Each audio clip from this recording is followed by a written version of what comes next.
Very little. I watched the highlights today, and I don't understand why it matters, the vertical jump of a quarterback. I honestly, I don't understand Or an offensive lineman. Defensive ends? Okay, because you're blocking passes. Okay, but I'm with you. What does it mean? Yeah. Welcome to PTI, boys and girls. In today's episode, Miami of Ohio has a close call. The Knicks, Pistons, and Celtics are rolling, and the Oilers still have a goalie problem. But we begin today with big-time college basketball played over the weekend. Number 1, Duke crushed number 11, Virginia, 77-51. Number 2, Arizona crushed number 14, Kansas, 84-61. And on Friday night, number 3, Michigan crushed number 10, Illinois, at Illinois, 84-70. Wilbon, what was the most compelling result of the weekend? Yeah, I don't want to say Michigan.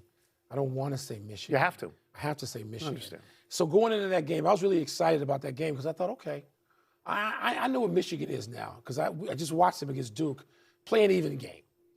I said I would rank Michigan 2. I would seed them as a 1. Let's see what Illinois has. I think Illinois has some depth, some shooting, some size. I like what the Illini have put together this year. No, Michigan put it right back on them. Yeah. And Tony, the size thing, and by the way, Illinois didn't turn in some dog performance. Illinois played pretty damn well. They're not as good. They're not as good. Not as good. And so we're starting to have some reveal. The Arizona game was impressive, although that was in Arizona. Kansas, look, if I can't trust, and the best player on the team made some brilliant plays, but that wound up being a sizable margin of victory for Arizona. Yeah. Sizable. Yeah. So here's what I think we are watching. Night after night, week after week in the last 2 to 3 weeks, we're watching good teams play good teams. Yes. And we are watching the great teams separate from the good teams. That's what I'm saying. Yeah. Because in addition to these games, I wrote these things down, in addition to the ones we want to talk about, number 16, Texas Tech beat number 4, Iowa State at Iowa State. Yeah. Number 4, Houston beat Colorado by 40. And if you're impressed by 40, number 7, Florida, I believe are the defending champions, beat number 20, Arkansas, and put 111 on them. And now Iowa State, which is now 6, is at Arizona tonight. Look, so we're seeing this separation. I believe that Duke, Arizona, Michigan, and UConn are going to be the number 1 seeds. And I also believe that the number 2 seeds could beat the number 1 seeds, because we see that this year. In terms of answering this question, the only answer is Michigan beating Illinois. And here's why. The ACC is not as good as the Big Ten. Nobody is surprised that Duke buried Virginia like that. And nobody is surprised that Arizona, which was laying in wait for Kansas because Kansas beat them the last time, no one is surprised that Arizona won that game in the same way that no one is surprised that Villanova could not beat St. John's. I was going to say, because we are not surprised. No, because St. John's looked terrible against UConn and missing last 24 shots. They were going to bounce back. When Patino comes out in the cream suit, the white shirt and the cream tie. No. I understand that. Rick Pitino might be able to tell young people in the media this meant nothing. If you and I were standing with him privately, he wouldn't even try to say. He walked out there and he basically demanded his team put up that kind of performance. I just want to say this. Since the NFL ended, college basketball has saved this show. Because the NBA was off for a week on the All-Star game. The NHL was off for 2 weeks with the Olympics. And I will say something I never thought I would say. What? Realignment may be helping. You look at Arizona and Houston in the Big 12 and they make a difference. They make a difference. They do, but it hurts some other parts. Wait, one of the things, speaking of that Big 12, how about Texas Tech without its arguably best player? Toppin was starting to play like an All-American. He's out for the season. And they go and get that win at Iowa State. Very impressive. Let's move from the Power 4 to the unbeaten mid-major Miami of Ohio. The 19th ranked Redhawks improved to 29-0 when they scraped by 11th place Western Michigan Friday on Trey Perry's left-handed lay-in with 0.4 of a second left in the game. Miami has 2 regular season games and the MAC tournament remaining. Tony, if the Redhawks lose before the big dance, would they still deserve an at-large bid? I think absolutely they would. Are we up to 68 teams, or we at 72, however many? There are 37 at-large bids. They're 29-0. If they lose one, they're 29-1, and they deserve to be in over, let's say, a sixth-place team from the SEC or the Big East. It would be a lot lower than 6. You might get, 11th place teams. Let me give you the numbers of what's working against them. Their strength of schedule is 321 out of 365. That's awful. Yeah. Their out-of-conference strength of schedule is worse. It's 360 out of 365. They have only played in one Quad 2 game. They haven't played in any Quad 1 games. And the MAC conference has not gotten a second team in since 1999. But they haven't had a 29-0 team. They have a 29-0 team, and they deserve a chance to be in there even if they lose. Let's be honest here. If Duke or Michigan or Arizona loses a game in their conference tournament, it will not affect their seeding at all. It should not affect Miami. Miami should be in. You got to respect it. Be in. Yeah. I mean, seriously, otherwise you just turn the conference commissioners and the Power Four into gangsters. They're just bullies where they say, get out of here. We don't even want to see you. We don't want to schedule you in the regular season, That's right. thereby helping you raise that strength of schedule number. I don't believe this in football. I believe it in basketball. I am less charitable for teams getting in football. Because first of all, we've seen people make it competitive in basketball. But I'm not even going there, Tony, because it's particularly with the Big Ten and the MAC. These kids all grew up together. They all basically got separated through the process of recruiting when you're in Michigan and Ohio and Illinois and Indiana.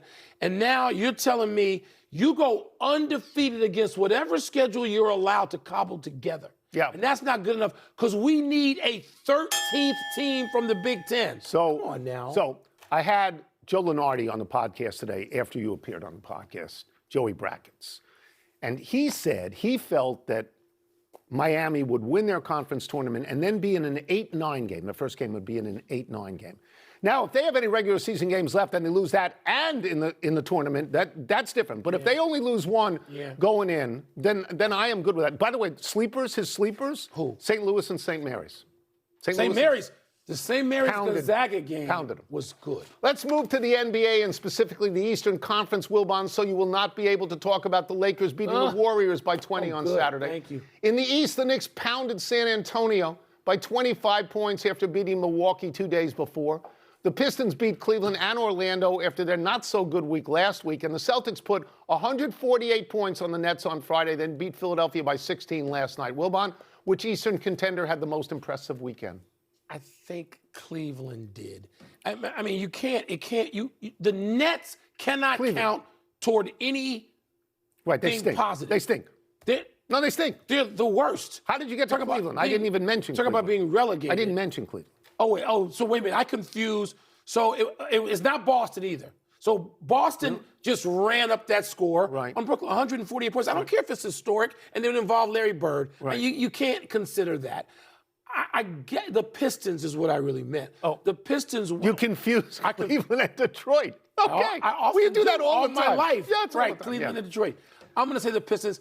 Look, we're getting to the point in the NBA, Tony, where the victories, when you play real teams, not the Nets, they're more competitive. Yeah. They may be smaller margins. So I don't know what happened to Golden State. And by the way, Golden State looks like now, look, I know Steph Curry's out another 5 games. Without Steph Curry another 5 games, can they still hold on to a play-in spot? I very specifically said we're not going to talk about that. I didn't mention the Lakers. Oh, you mentioned, okay. So here, you know my feeling about any individual games that they don't really matter all that much. Right. I don't believe that the Knicks or the Pistons or the Celtics had any particular worries. San Antonio was on the 4th game of a 5-game road trip. Schedule loss. Right? Detroit had to prove that what you saw the week before on home games, that wasn't really who they are. And as you say, the Brooklyn Nets stink. So I want to go to a larger issue here, and for me, it is the Boston Celtics. You know that I believe that they are the most surprising team in the NBA this year. You called it early. And they win these games. They win these 2 games by 53 points combined, and they shoot 54% from the field. They do this without Jayson Tatum, their best player. And Jaylen Brown has now risen up to be their best player. In these 2 games, he had 55 points, 15 rebounds, 17 assists, and shot 18 for 29. That's his case for MVP. He just stated his case for MVP. And he's a terrific defender. Right. But the issue, no matter what else you say in the East, the issue comes down to, is Jayson Tatum coming back? Tony, so you're saying as much as you believe in Boston, you don't believe they could win without Jayson Tatum? I'm not sure they can't win, but I think with Jayson Tatum, and people are going to say, well, how will he fit in? Well, he's played there for 7 or 8 years. He knows how to fit. There's no break-in period. What this last week did was expose a little bit of a flaw in Detroit, which needs a second scorer to go with Cade Cunningham. The Knicks, Tony, it may have exposed that they are what we think they are, which is up and down, which is unable to sustain, but their defense is better. I mean, it's not Tibbs' defense, you don't but love it's Boston. better. You don't love Boston. I'm starting to really like Boston. Yeah. Did you see that kid in the middle last night? He had like 1,000. Unbelievable. Who is he? Let's take a break. It was Robert Parrish Coming last up, night. The Oilers hope they'd solve their goalie problem, but do they need to try again? They're like 27-17. I don't know who he is. Man, the runaway leader in the U.S. Half Marathon Championship took a wrong turn. Did Brad with help. Stevens find that kid somewhere? Yeah. Does he know what he's doing? Yeah. Because I think he knows what he's doing. Oklahoma City. Let's find out what's popping with the populace. I'm going to get the first one. Go to my glasses. Here we go. Are we starting? Do the Oilers need to add a goalie before Friday's NHL trade deadline? No. And they sort of just made a move that tells you they probably won't worry about the goaltending. They'll worry about the defense. So the Oilers are the second best offensive team in the league and the 4th worst defensive team. That's insane. You just can't score 6 goals every night, as Mr. Draisaitl said recently. They traded Stuart Skinner in December to the Penguins. Right. He was terrible. They got rid of him. Right. They get Tristan Jarry. It's terrible. Who goes from 2.66 to 3.85 goals against. That's terrible. Yeah. Connor Ingram, the backup. I mean, he's not much better. So what they did, though, Tony, with the goaltenders all being bad, you got to think, what about a defenseman? So they go out just now, minutes ago, and they get Connor Murphy, a solid defensive veteran from Chicago, block shots to compare with Darnell Nurse. Defense is what they need to improve, not necessarily goaltending. Okay. Not necessarily? Not necessarily. Tristan Jarry's save percentage is .860. Yeah. Right now, just in Edmonton, he's 57th out of 58 goalies. That's awful. Okay. He has given up 4+ goals in his last 5 games. And he's not the only one infected by this. The great Sergei Bobrovsky in Florida, he is 55th out of 58. He gave up to the Islanders, because I watched this yesterday. He gave up 5 goals to the Islanders. Isn't it possible he's just tired? This is what I want to get to. These 2 teams, Florida and Edmonton, have played so many playoff games in the last 2 to 3 years. Florida has played, going to the Cup Finals, winning twice out of 3 years, 68 extra games. That has to wear on you. That's almost a full season. Yeah. I think that wears on. I think the teams, because you don't know if they're going to make the playoffs. I think these teams are exhausted. You know what I would do if I was Edmonton? I'd trade for Bobrovsky. I'd bring him in. I'd bring him in. No, you know what you want to do? You trade for Connor Murphy, a Blackhawks defenseman, because they haven't played any playoff games. He's got to be fresh as a daisy. The Blackhawks haven't played a playoff game in probably 8 years. So, it's a good move. Am I reading you the second email? You are. That's the rule. I read 1, you read 2. So, who made the biggest gaffe this weekend? The pace car driver in the U.S. Half Marathon Championship or the lighting dude in the UConn-UMass hockey game? So let me explain this with the pace car. The pace car went off the course. The racers behind the pace car didn't know to not follow the pace car. Right, they're following the pace car. They followed the pace car. That's why it's called the pace car. The woman who is leading, when she finally climbs back into the race, she finishes ninth. Around, but this happens more often than people think. Really? I saw this happen. I saw this biggest gaffe. The biggest gaffe, Shane Lowry. Oh, yeah. Shane Lowry puts one in the water on 16, puts one in the water on 17, double bogeys, but the guy who's won a British Open. Yeah. Shane Lowry needs 2 double bogeys. He loses a 3-shot lead in the last tournament. 3 holes. But at least Lowry, who won like $8 or $9 million last year, it's not going to affect his life. When you saw it, what did you think? I screamed out loud because of Shane Lowry. Stunning. Particularly in part 3. Nobody does this. You cannot. Pace car? So who's responsible? Who's accountable? If you're not following, you and I have been in pace cars in our life at the racetrack, right? Yeah. The pace car sets what? The pace and the direction. And you can't have a UMass lighting guy go dark. You can't have that. If you're a runner in that race, you have to know the course. The course is marked. It has a specific kind of tape. It's marked. I understand the instinct to follow the pace car, but it's a mistake. You know how much he lost? It's a mistake. How much? He lost 20 grand. Really? That's not like Shane Lowry. Oh, no. Who's got they don't make that much. Marathon or half marathons can't pay that much. And the UMass lighting guy. I get that. And I don't want him fired. I don't want that. Just a penalty shot. What pro golfer of that consequence do you know that lost a 3-shot lead on the last 3 holes? Ever? I was going to say it's Van de Velde. That was one Nobody hole. knows who's watching us. That was one hole, don't you think? Enough email. Let's take one last break. Still to come, the Lions ship out David Montgomery. Wow. That's a wow. Michael, Jeffrey, Jordan. Okay. Happy time, people. Happy 54th birthday, Mauricio Pochettino. Pochettino is the coach of the United States men's national soccer team that will play in the World Cup this summer. Previously, Pochettino coached Espanyol in La Liga in Spain, Southampton, Tottenham Hotspur, and Chelsea in England's Premier League, and Paris Saint-Germain, where he won Ligue 1 in France. Gets around. Along the way, Pochettino coached Messi, Mbappe, and Neymar. Pretty good. Pretty good. The U.S. MNT has 2 high-profile tune-up games in Atlanta later this month, one against 8th-ranked Belgium on March 28th and the other against 6th-ranked Portugal on March 31st. The United States is ranked 15th. After those games, Pochettino will finalize his roster for the U.S. World Cup team, which is as big a deal as we have in soccer. World Cup in 101 days. Also, he's coached Cole Palmer at Chelsea, coached Harry Kane and Son at Tottenham. Harry Kane. Everybody except Pelé, he seems to have coached. There's nobody on the U.S. team as good as those guys. Not as good as any of those guys. No, that's what I'm saying. Happy anniversary, Luis Giome. On this day 9 years ago, during a spring training game, the Mets infielder nonchalantly caught a bat whizzing into the Mets dugout in one of the most impressive spring training baseball plays ever. Our pal Ron Darling, calling the game, made reference to the Highland Games in Scotland in terms of comparison. The bat accidentally flew out of the hands of the Marlins, Adani Echevarria. Giome stayed with the Mets through the 2023 season, appropriately as a glove man, though this catch was barehanded. Since then, Giome has bounced around the league, spending time with the Braves, Angels, and Diamondbacks. Most recently, he played in the Astros organization. Everyday dopes have no idea what kind of hand-eye coordination professional athletes have. Remember when, I'm drawing a blank, on the Spurs caught the bat in the air, the bat that was flying through San Antonio? Manu Ginobili. Oh, the bat. Manu. Oh, not that kind of bat, a real bat. A real bat. Flying in the Look how great their hands are. Yeah, not great. Unbelievable. Happy trails, Chad Baker-Mazara. USC's leading scorer, a 26-year-old transfer from Auburn, 26, is no longer with the program after a bizarre scene during Saturday's loss to Nebraska. Baker-Mazara was leading the Trojans with 14 points when he left the court with an apparent leg injury, only to later return and sit with fans rather than the team. You can't do that.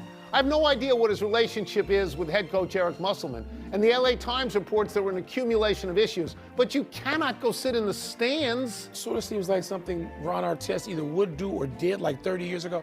I'm just worried, Tony, that something else comes down about behavior and why he did this. I'm worried about that. I understand that worry. We don't know anything in here. What might have caused. But that is a bizarre circumstance to go sit in the stands. Best. I mean, that you're saying, I'm not part of this team anymore. I know it, you know it, I'm not part of this team. Been like 5, 6 schools. Been a lot of schools, including JC.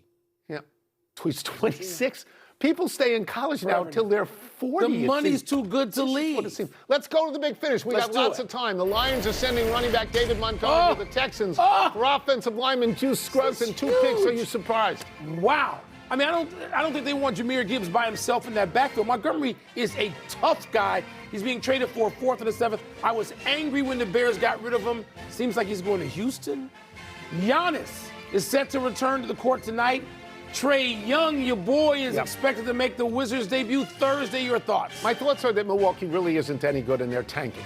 They're tanking at the moment. The Wizards have been tanking for 3 years and continue to tank. I think surprised? I think it's great that Trae Young's going to play. I would go under on 5 games for the rest of the season. I'm going over on that. Yeah, I'm on under on that. Speaking of not playing, Joel Embiid will miss at least 3 games with a strained right oblique. Is that a big deal? I was looking forward to him going up head-to-head with Wembanyama on the Spurs, I believe, last game on that long road trip. But Zion missed the Pelicans game Sunday, snapping a career-high streak of 35 straight plays. Disappointed? Yeah, he never plays that much. So he's had a good year in terms of being healthy. Was he the first pick when John Morant was the second pick? Yeah. Wouldn't you have expected more by now? Both. Yes. You would have expected more by now. Not worked out well for either. No, it really has not. Last one, Tyler Reddick is the first NASCAR driver to win the first 3 races of the season. You're impressed. Michael Jeffrey Jordan winning again. Yeah. 3 straight. Do you think for a 4-peat in Arizona? Do you think the key is to get in a lawsuit? Do you think that How about that's that? what works if you out? count that, it's already 4 straight. Yeah. We're out of